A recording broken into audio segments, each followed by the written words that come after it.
Boa noite, irmãos. Graça e paz, amém? É um momento muito feliz para nós, como igreja, completando mais um ano de vida, de caminhada, de vitórias, de lutas. Nós estamos felizes porque você está conosco aqui nessa noite. Ficamos honrados e agradecidos a Deus pela sua presença. Fique à vontade, sinta-se em casa. Possamos nessa noite celebrar e louvar ao Senhor juntos, ouvir a palavra de Deus.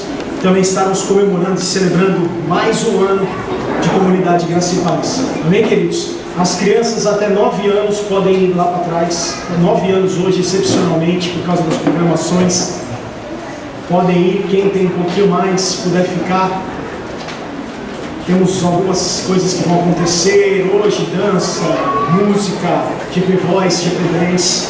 É realmente um momento de comemoração. Amém, queridos? Deus possa te abençoar. São poucos recados nessa noite. Uma coisa que você, quando entrou, não sei se você recebeu, mas é uma coisa muito importante, feito com muito carinho. É um marcadorzinho da igreja que nós fizemos para comemorar esse 12º ano. Quem recebeu aí? Então, se você não recebeu, você pode falar ali com o Rafael e com a Amanda para você poder receber esse marcadorzinho, que tem algumas coisas. Tem o endereço do site da igreja, que a gente amanhã vai dar mais detalhes. Tem uma fanpage no Facebook também, uma movimentação toda especial para que a gente possa avançar como igreja. Amém, queridos? Vamos ser abençoados pela palavra do pastor Silas nessa noite.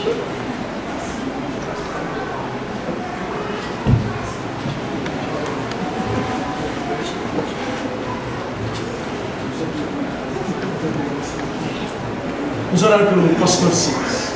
Senhor Deus e Pai, nós te agradecemos pela vida do Silas, Pai, que tu possa estar abençoando ele mais uma vez essa noite, Pai, que ele tenha, Pai, ousadia, Pai, que ele tenha liberdade para trazer a tua palavra aos nossos corações, que o Espírito esteja falando através dele, Pai, ele seja realmente usado por ti nessa noite, Pai, possamos ser transformados pela tua palavra, em nome de Jesus. Amém. Graças a Deus, amém, irmãos? Eu não sou muito bom de decorar quem fez o quê. Depois talvez o Leandro e minha mãe, que tem memória de elefante, possam dar nomes aos bois. Às ovelhas, né? Melhor. Mas eu queria desde já agradecer a todos que de alguma forma colaboraram para esse momento, seja recolhendo lixo, ajudando a jogar coisa fora, participando da limpeza. O Leandro veio de Mococa quarta-feira e estava pintando a porta quarta-noite, quase caindo de sono. Os irmãos que colaboraram com um murinho lá atrás, não sei se você percebeu, a gente tinha um alambrado de madeira lá, uma coisa feia para danar. E os irmãos ficaram ralando aí noites a fio para poder montar aquele murinho, deixar a coisa bonitinha. Os irmãos que dedicaram tempo ensaiando as crianças, ficando aqui até altas horas da noite. O André, que ontem ficou até 7 horas da manhã tentando arrumar o som, tentando organizar cada coisa para que a gente pudesse celebrar a nossa festa. Então eu queria agradecer desde já.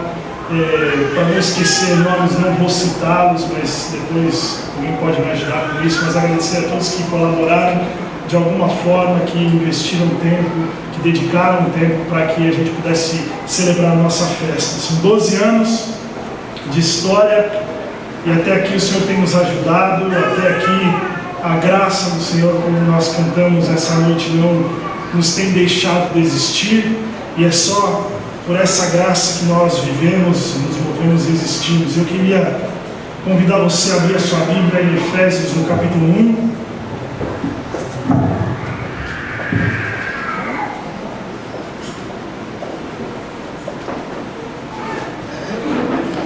Efésios 1, todos acharam? Louvo a Deus pela oportunidade de estar aqui mais um ano, participando com os irmãos, pelos movimentos que têm acontecido, por crer e saber que a comunidade tem experimentado um momento único, singular, que tem havido um bom levante na comunidade, que as pessoas têm cada vez mais se engajado na obra, dedicado o tempo, os investimentos e a vida para essa comunidade. Eu louvo a Deus por isso. Louvo a Deus porque essa boa obra que Ele começou, Ele tem continuado a realizar na vida da nossa comunidade Graça e Paz. Está com um pouquinho só de ganho. Dedé, se puder aqui no retorno me ajudar com isso. Efésios 1, de 15 a 23, diz assim: por essa razão, desde que ouvi falar da fé que vocês têm no Senhor Jesus e do amor que demonstram para com todos os santos, não deixo de dar graças por vocês, mencionando-os em minhas orações. Peço que o Deus de nosso Senhor Jesus Cristo, o glorioso Pai, lhes dê espírito de sabedoria e de revelação no pleno conhecimento dele. Oro também para que os olhos do coração de vocês sejam iluminados, a fim de que vocês conheçam a esperança para a qual Ele os chamou, as riquezas da glória, a herança dele nos santos, e a incomparável grandeza do seu poder para conosco, os que cremos, conforme a atuação da sua poderosa força. Esse poder Ele exerceu em Cristo, ressuscitando-o dos mortos e fazendo-o assentar-se à sua direita nas regiões celestiais, muito acima de todo governo e autoridade, e poder e domínio, de todo nome que se possa mencionar, não apenas nessa era, mas também na que há de vir. E Deus colocou todas as coisas debaixo de seus pés, e o designou cabeça de todas as coisas para a igreja, que é o seu corpo, a plenitude daquele que enche todas as coisas, em toda e qualquer circunstância. Amém? Essa é a palavra do Senhor.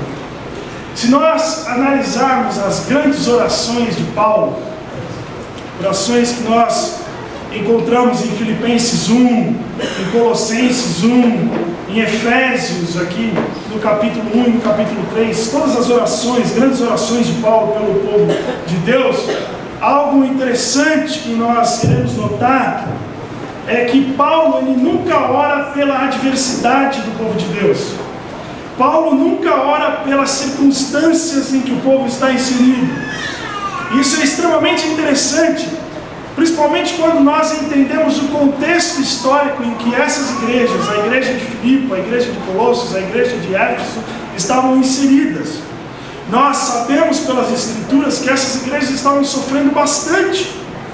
Havia muitos perigos iminentes, muitos estavam perdendo suas casas, muitos estavam morrendo por doenças, e muitos estavam morrendo nas mãos de tiranos. No entanto, quando você analisa essas orações de Paulo, você nunca vai ver em nenhum momento Paulo orando por um imperador melhor, Paulo orando por proteção contra exércitos inimigos, ou Paulo orando pelas nossas necessidades diárias, pelo pão diário. Isso significa que é errado orar por essas coisas? De maneira alguma. Até porque o próprio Paulo, quando instrui a Timóteo, ele diz para Timóteo orar pelos governantes, ele diz para Timóteo orar pelas autoridades, orar pela paz mundial. E o próprio Jesus nos ensinou a orar pelas nossas necessidades.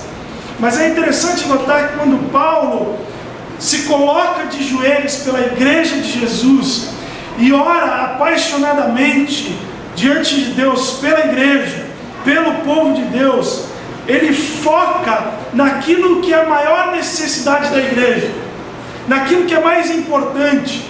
Ele deixa de lado questões políticas, ele deixa de lado questões econômicas, ele deixa de lado as situações adversas em que essas igrejas estão inseridas e estão vivendo, para focar naquilo que é importante. E o que é importante?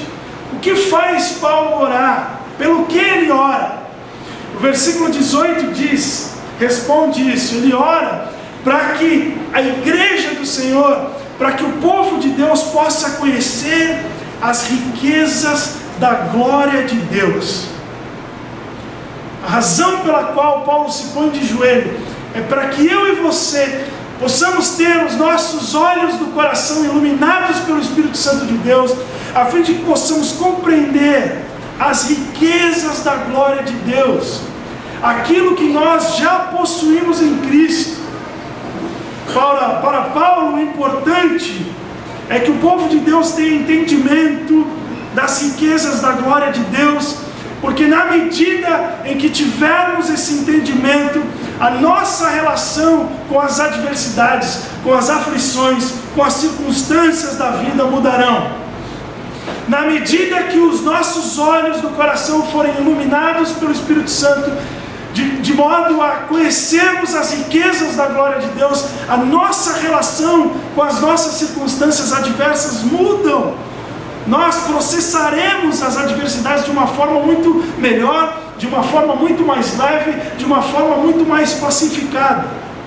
Se nós, por outro lado, não tivermos os nossos corações iluminados pelo Espírito, e não conhecermos as riquezas da glória de Deus, nós poderemos estar vivendo as melhores situações possíveis, as melhores circunstâncias na vida, mas a nossa relação com a vida e com as circunstâncias será sempre fraca, será sempre superficial, de sorte a nos fazer escravos, pessoas dependentes de situações favoráveis.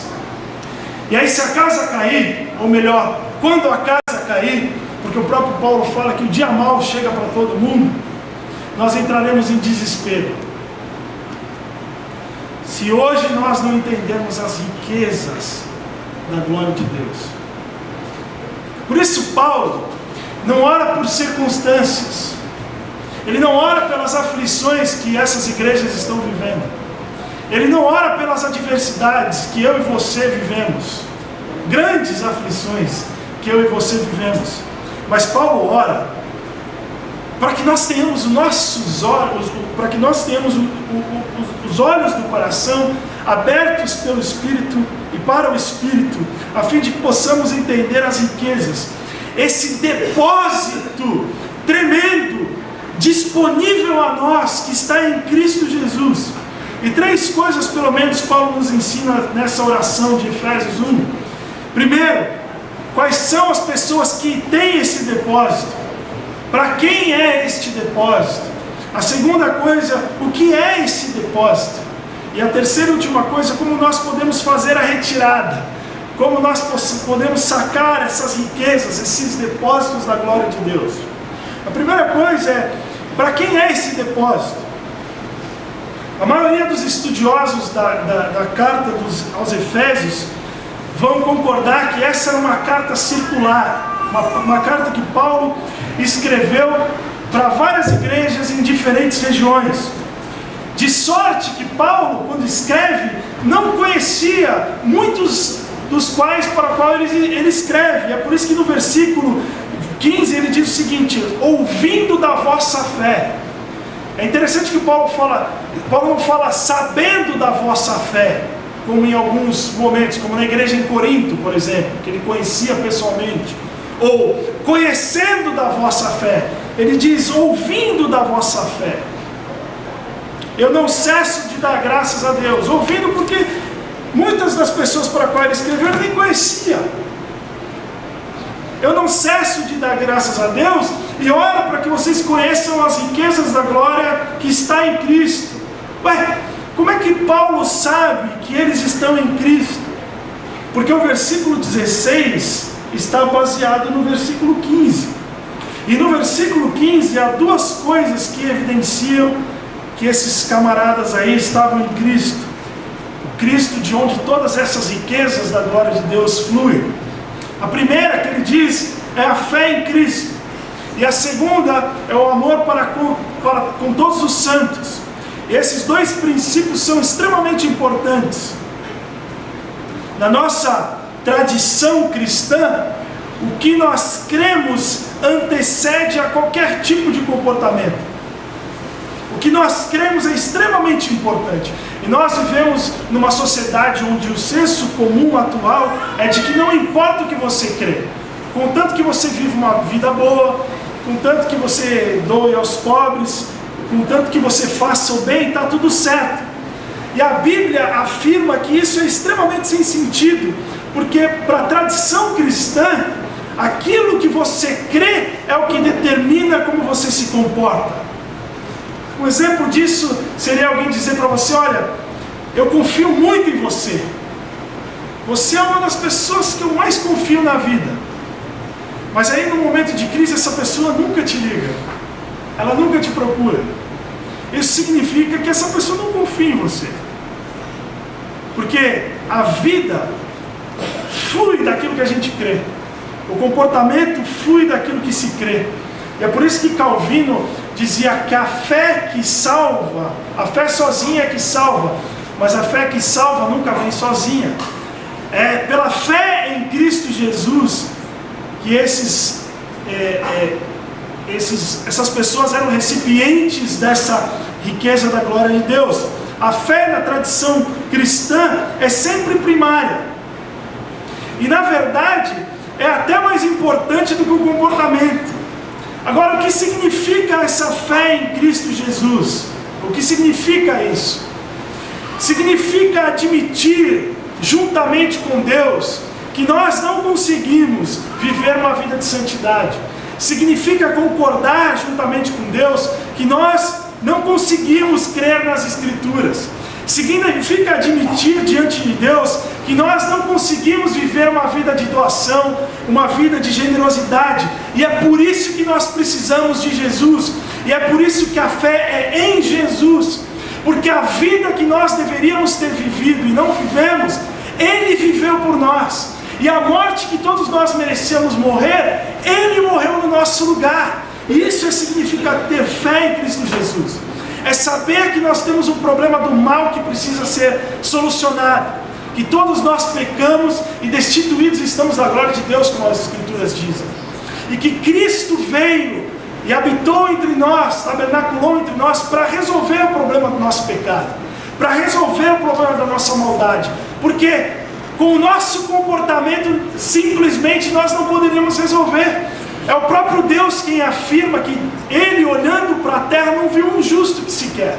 E Isaías afirma que todas as nossas boas obras são para Deus como um trapo de imundícia, ou Jeremias, um dos dois.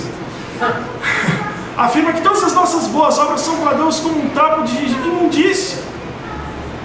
Se você pensa que você pode vir aqui e seguir determinados padrões, e porque você o faz, você se acha cristão, a sua fé está colocada em si mesmo. Você é o seu próprio salvador. Se você pensa que pelas suas boas obras você pode se salvar, a sua fé não está em Jesus, a sua fé está em si mesmo. Ser cristão é crer na centralidade de Jesus e da sua obra redentora. É crer que é somente pela graça de Jesus, é somente porque Ele viveu essa vida que nós deveríamos ter vivido, e morreu a morte que nós merecíamos morrer, que nós temos um relacionamento com o Pai, que é única e exclusivamente pela graça de Jesus que o problema do nosso pecado é resolvido, e não porque você frequenta GP todo domingo, e não porque você dá o seu dízimo.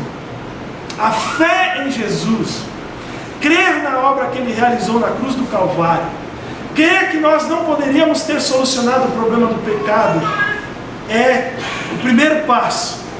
E é por isso que Calvino diz: a fé sozinha é o que salva.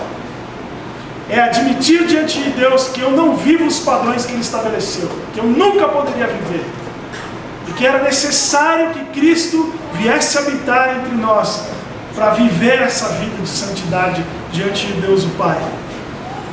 Mas ele também afirma, Calvino, que essa fé que salva nunca vem sozinha. É concordar com Deus que não temos capacidade de salvar-nos nós mesmos mediante obras e cremos na totalidade da sua obra. Entretanto, essa fé em Deus, em Cristo Jesus, nunca vem sozinha. A fé na obra de Jesus é primária, mas a obra é secundária. A fé é primária, mas a prática é necessária. E como todo o novo entendimento adquirido, essa fé, essa fé e obra ela se dá de maneira gradual. É um processo. É o que o pastor Ariovaldo costuma afirmar, que num primeiro momento Deus tira a gente do inferno, e num segundo momento Ele começa a tirar o inferno de dentro da gente, porque a gente aprendeu a ser gente da maneira errada. causa do pecado, por causa do problema da maldade. Então, a gente crê na obra de Jesus de maneira primária, mas o que se segue é a prática. E é um processo gradual. No primeiro momento Deus tira a gente do inferno, e no segundo momento Deus tira o inferno de dentro da gente. E é um processo. Muitas vezes a gente ouve as pessoas dizendo assim: ele não pode ser cristão, olha só o que ele fez. Essas pessoas não entendem que essa fé é um processo. Porque se você olhar para Davi, se você olhar para Moisés, se você olhar para Abraão, ou para qualquer herói da fé, você vai ver que todos eles erraram. Porque a fé, ela é primária, mas ela é seguida de uma vida prática que se dá por meio de um processo. Ela é gradual. Na medida que nós crescemos no amor para com todos os santos. Para quem é esse depósito? Para todos aqueles que colocaram a fé em Cristo Jesus e para todos aqueles que amam a todos os santos. E o que isso significa dizer? Significa dizer que a nossa identidade já não está mais nos nossos grupinhos de antes. Por que você acha que engenheiro detesta artista? E por que você acha que artista despreza engenheiro? Há um conflito. O cara é músico. E o músico fala: cara, é engenheiro. Por que você acha que isso acontece? Porque todos nós temos uma insegurança instalada que se manifesta no desdém ao diferente. De sorte que derivamos o nosso senso de dignidade, de identidade e de importância nos sentindo superiores aos outros. Agora, você sabe que você foi impactado pela graça de Deus quando você encontra com o diferente, com aquele que é completamente diferente, com aquele que, se não fosse o Evangelho de Jesus e se não fosse a comunidade da fé, talvez você não tivesse absolutamente nenhuma relação. É quando você encontra com aquele que é economicamente diferente, com aquele que é socialmente diferente, com aquele que é etnicamente diferente, com aquele que é vocacionalmente diferente, com aquele que é culturalmente diferente, e você ouve, e você serve, e você cuida, e você suporta, e você ama, uma vez que a reconciliação está no coração do Evangelho. E essa é uma das grandes provas de que você foi impactado pela graça de Deus, de que a fé em Jesus realmente transformou a sua vida. Como é que você lida com o diferente? Como é que você lida com aquela pessoa que talvez você não tenha tanta afinidade?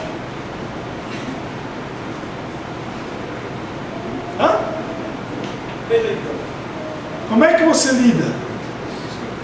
Amor para com todos os santos, não só os iguais, não só aqueles que fazem a gente se sentir importante, se sentir atraente, se sentir bem, mas é para com todos os santos. Para quem é este depósito?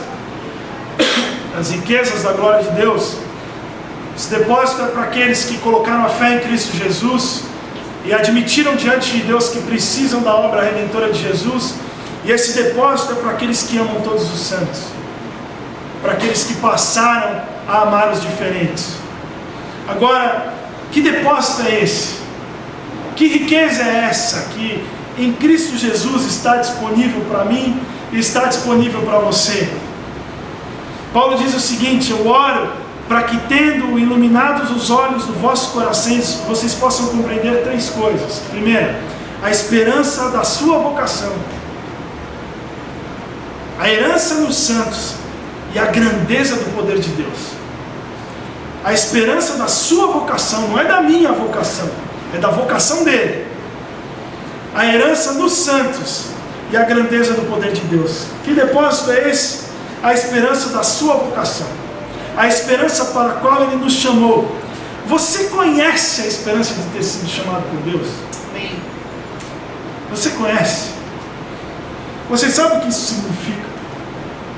Sabe o que Paulo fala em 1 Coríntios 1, versículos de 26 em diante? Ele diz o seguinte: porque vede, irmãos, a vossa vocação, presta atenção na vossa vocação, que não são muitos os sábios segundo a carne, nem muitos os poderosos, nem muitos os nobres que são chamados, mas Deus escolheu as coisas loucas deste mundo para confundir as sábias, e Deus escolheu as coisas fracas deste mundo para confundir as fortes, e Deus escolheu as coisas vis deste mundo, as desprezíveis, as que não são, para aniquilar as que são, para que nenhuma carne se glorie perante Ele, mas vós sois dele, em Jesus Cristo, o qual para nós foi feito por Deus sabedoria e justiça e santificação e redenção, para que, como está escrito, aquele que se glorie, glorie-se no Senhor. Sabe qual é a única razão pela qual você está aqui hoje? A única razão pela qual você foi salvo é única e exclusivamente pela graça de Deus. Você não foi chamado porque você é bonito, você não foi chamado porque você é inteligente, você não foi chamado porque você é sábio, porque você é um intelectual, você não foi chamado porque você é rico, pelo seu status econômico, pela sua influência na sociedade.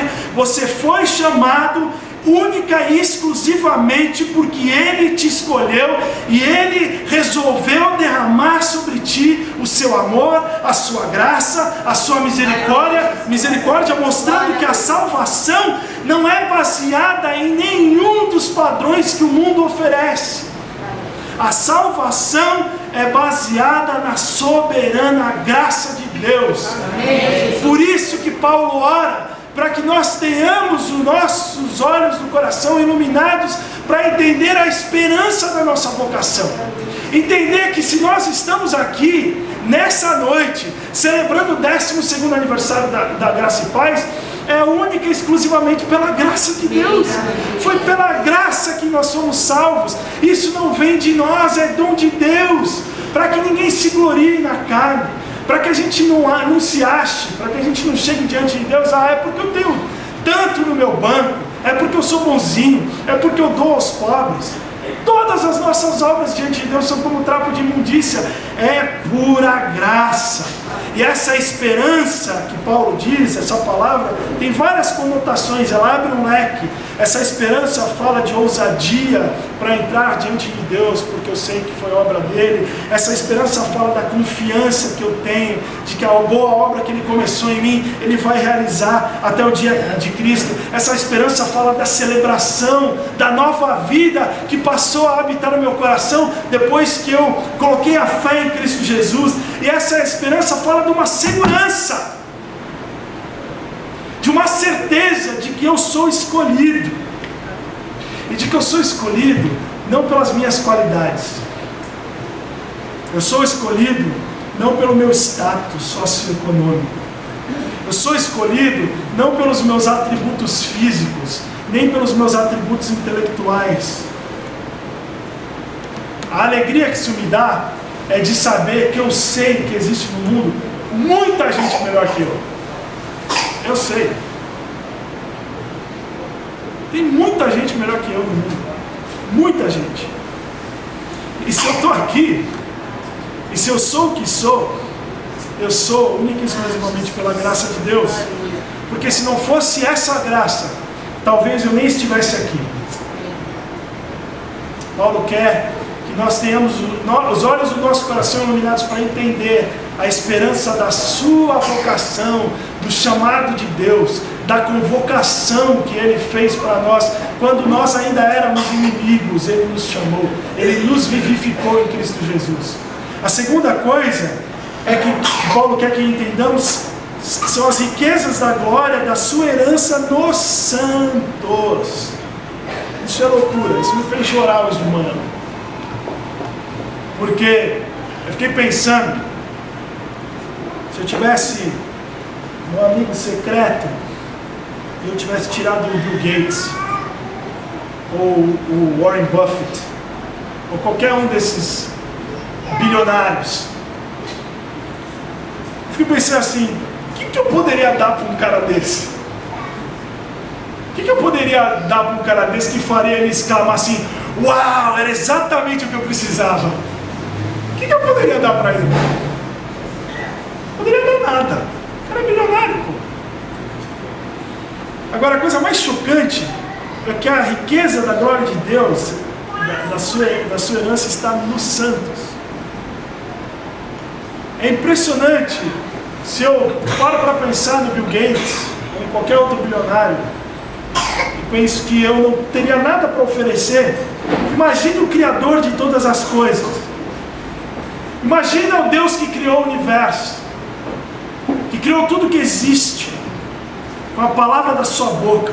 É extremamente chocante pensar que exista algo que possa ser dado a Deus, ou que seja uma herança de Deus, e é mais chocante ainda pensar que esse algo seja eu e você.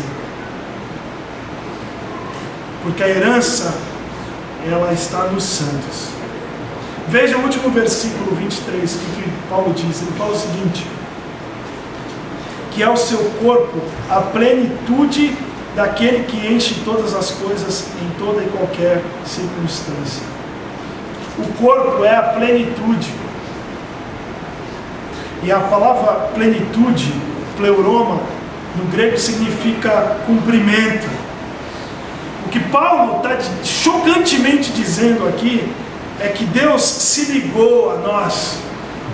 Deus uniu-se a nós de tal forma que nós nos tornamos o meio pelo qual Ele escolhe revelar a sua glória e a sua grandeza ao mundo. A igreja é a maneira pelo qual Deus escolheu revelar a sua glória ao mundo. Se por um lado, quando você desobedece, você pisa na glória daquele que se uniu a você para revelar a sua glória por meio de ti.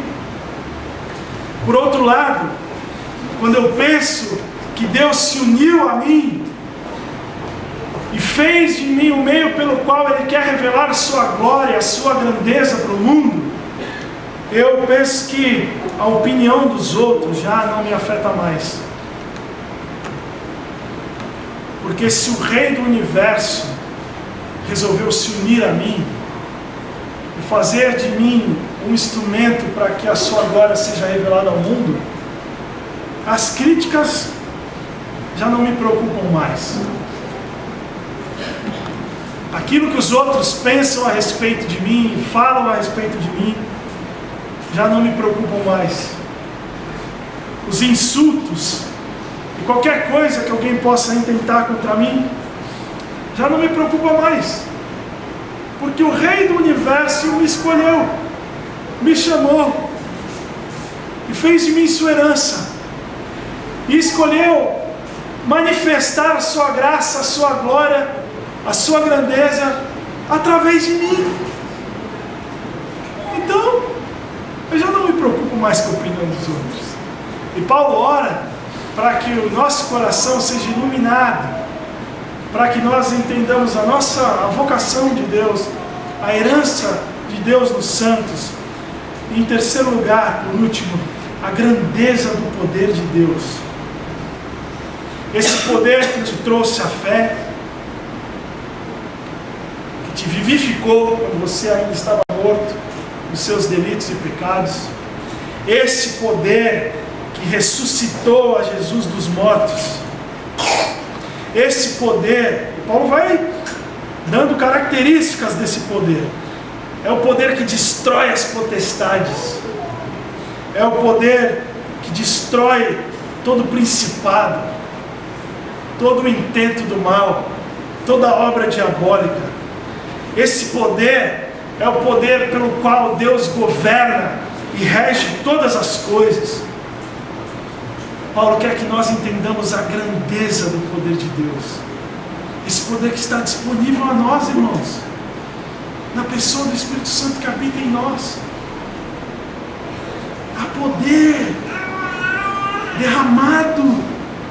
Significa pensar no seguinte, que toda porta que se abriu, e toda porta que se fechou, e tudo aquilo que aconteceu até hoje na sua vida, E todas as pessoas que você conheceu ao longo do caminho estavam debaixo desse poder.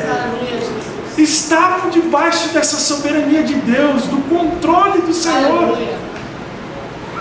Paulo ora para que o nosso coração seja iluminado, para que entendamos a vocação de Deus, a herança dos santos, e esse poder que rompeu a morte, que não deixou Jesus lá. Ele rompeu a morte. E quando rompeu a morte, quando Cristo ressuscitou dos mortos, Paulo afirma em 1 Coríntios 15 que lá a morte foi tragada pela vitória de Jesus. E agora isso significa dizer para nós que estamos em Cristo, que nós, por meio de Jesus, também vencemos a morte. Também um dia ressuscitaremos com Ele. É o mesmo poder que ressuscitou a Cristo dos mortos. É o mesmo poder que nos fez vivos espiritualmente, quando ainda nós éramos inimigos de Deus. É o mesmo poder que fez com que Cristo fosse assunto aos céus novamente. É o mesmo poder que fez com que Cristo assentasse à destra de Deus. Paulo está dizendo tudo isso aí. E é esse mesmo poder que, por causa de Cristo, porque nós estamos nele, também nos coloca juntamente com Cristo assentados à destra de Deus. É esse poder. E nos coloca diante da presença do Pai eternamente. É esse poder que venceu as obras do diabo, que rompeu as portas do inferno, que derrotou principados e potestades, que riscou a cédula que era contra nós. Esse poder nos está disponível hoje. E esse é o nosso depósito. E Paulo ora para que nós tenhamos o nosso coração iluminado para entender o privilégio, a alegria de termos sido chamados quando nós não merecíamos, para que nós entendamos que somos herança de Deus, que Deus revelou o seu amor por nós, com amor eterno Ele nos amou, com a sua benignidade Ele nos atraiu, Jeremias diz. E Paulo ora para que nós entendamos o poder que está disponível hoje para nós. Esse poder que vence as trevas, esse poder que vence o pecado na tua vida, na minha vida, esse poder que derrota qualquer cilada de Satanás, está disponível. E como é que eu acesso esse depósito? Como é que eu acesso as riquezas da glória de Deus? Como é que eu recebo esse poder? É interessante quando Paulo escreve aqui, Paulo escreve para alguns que nem sabiam que tinham isso. Talvez essa seja a sua realidade hoje. Talvez hoje você chegou aqui nem sabendo que tinha tanta coisa disponível para você, nem ao menos pensando a respeito das riquezas da glória de Deus que estão disponíveis para você hoje. E Paulo também escreve para outros que sabiam, mas que não viviam à luz disso. Sabem, mas agem como se não. E como é que ele acessa? Ele responde no versículo 17 e 18. Quando ele fala: eu oro para que o Espírito Santo ilumine o coração de vocês.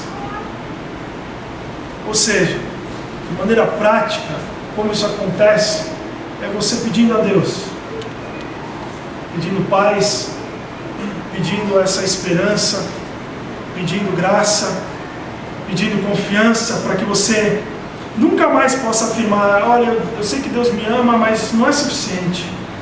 Eu sei que Ele me perdoa, mas eu continuo me sentindo culpado. Eu sei que Ele está comigo, mas eu continuo com medo. Na medida que você buscar ao Senhor, orar diante de Deus, pedindo que o Espírito ilumine o teu coração, para que você possa entender essas realidades, essas coisas vão se dissipar. As trevas vão se dissipando e a luz de Deus começa a entrar, a habitar no nosso coração. Isso acontece pedindo a Deus. E acontece também através da meditação. É o famoso leia a Bíblia e faça oração. Meditando, Toda vez que eu abro a Bíblia, eu abro a Bíblia com a seguinte mentalidade: como a minha vida mudaria se eu realmente vivesse as implicações das verdades que eu acabei de ler? O que mudaria em mim se a partir de hoje nós tivermos revelação do que esses versículos querem dizer, eu passasse a viver na vida, na prática, as implicações dessa verdade? Eu passasse a me submeter a esse poder, eu passasse a martelar a minha mente com o Evangelho todo dia, com a afirmação de que eu sou herança de Deus, que eu fui chamado por Ele, de que há uma esperança em Cristo Jesus. Toda vez que eu abro a Bíblia, eu abro com essa mentalidade: como seria a minha vida se eu vivesse as implicações das verdades que eu acabei de ler? Na medida que nós fazemos isso, na medida que nós oramos a Deus pedindo que Ele abra os olhos do nosso coração para que nós possamos enxergar as riquezas da glória de Deus, na medida que nós meditamos na lei do Senhor dia e noite, buscando ser transformados pela palavra de Deus, por essas riquezas, gradualmente as coisas começarão a acontecer em nós e a nossa alma será muito mais pacificada diante de Deus. E é por isso que Paulo, ele não ora por adversidades, ele não ora pelas lutas que todos nós passamos, alguns mais, alguns menos, mas todos nós passamos. Ele ora para que a gente tenha o coração iluminado, para entender os depósitos de Deus, as riquezas de Deus, a grandeza de Deus, a glória de Deus, a misericórdia de Deus, a graça de Deus, o poder de Deus que está disponível hoje para nós. E a minha oração juntamente com Paulo é que Deus possa, pelo seu Espírito, pela sua palavra, de fato abrir os olhos do nosso coração nessa noite, e que nós possamos sair daqui diferentes, tendo acesso a toda essa graça revelada em Cristo Jesus e por meio de Cristo Jesus. Amém. Senhor, muito obrigado por essa noite, muito obrigado a Deus, porque a mesma graça que nos chama é a graça que nos acompanha no caminho, Deus.